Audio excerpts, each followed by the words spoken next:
Okay, here we go. Francis Cress Welsing, M.D. You are a Washington, D.C.-based psychiatrist, and you're author of the Cress, your middle name, we should say, Theory of Color, Confrontation, and Racism. You call racism white supremacy. To be sure, a provocative and controversial theory on skin color and oppression. Well, I'm ready. So is this mostly but not exclusively white audience. Let them have it, Doctor. Boy, oh boy, you need an escort to get out of your speeches? No, now, let me just give you a little background. This paper was written approximately in 1969 and presented in 1970. It was written for a group of black psychiatrists who were looking at racism. Yeah.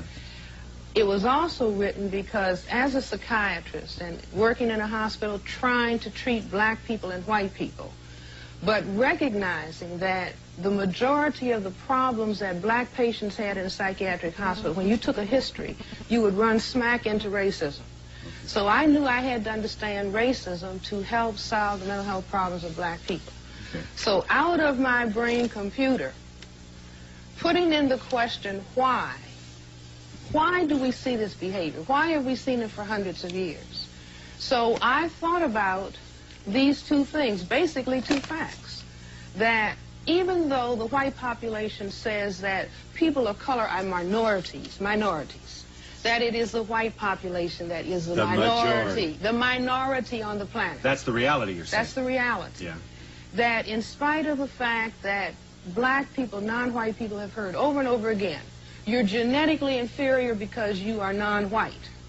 That in reality, white skin is a genetic recessive status, not as said by Francis Welsing.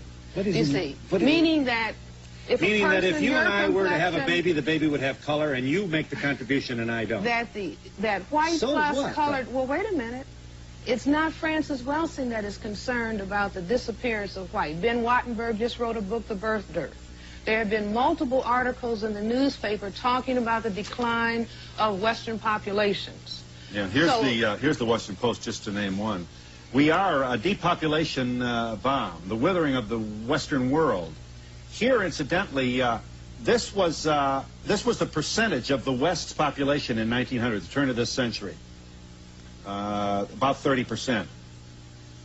This is where we'll be less than 10% in the year 2075. Here's where we are about today, 15. So we're not having babies. So whites are not having babies, and there is the concern about white genetic annihilation. In other words, I look at, this is Dr. Martin Luther King's birthday holiday, and people will say, well, here's a man who talked about love. Yeah. Why was he killed? And I say that the deeper logic is, what if all black and white people and non-white people and white people love? What would happen to white people?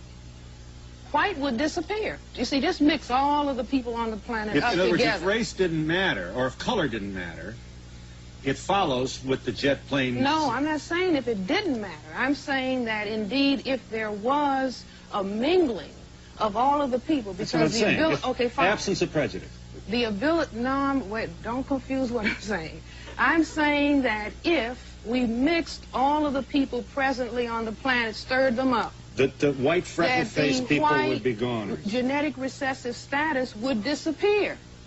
And that if I did a survey and everybody didn't have to, face anybody, if I said how many people who are white want their children to be white, want their grandchildren to be white, want their great-grandchildren to be white, want their great-great-grandchildren to be white. And I've gone all over the country in England and asked this question. Yeah. Everybody wants the children and the generations to remain white. Yes. If you do, then you have to do something to make sure that that happens. And I say that what the thing is that is done, and particularly in relationship to black non-whites, because we have the greatest genetic potential to cause white genetic annihilation. Because you're the blackest. Because most color. Right. We have this ability to produce melanin pigment. We have more of it than anybody else. And so the most pressure is on black people. As a matter of fact, the black people learn, all non-white people over the world learn. If you're black, stay back. If you're yellow, you're brown, stick around. If you're yellow, mellow, white, right. I can go to England and the people can just say the same thing. Doesn't matter if you go to the Philippines. because there has been a confrontation of brown with white. Everybody knows the more pigment you have, the more pressure that is on you. Yeah. But they didn't understand why. I said the why is for the purpose of white genetic survival.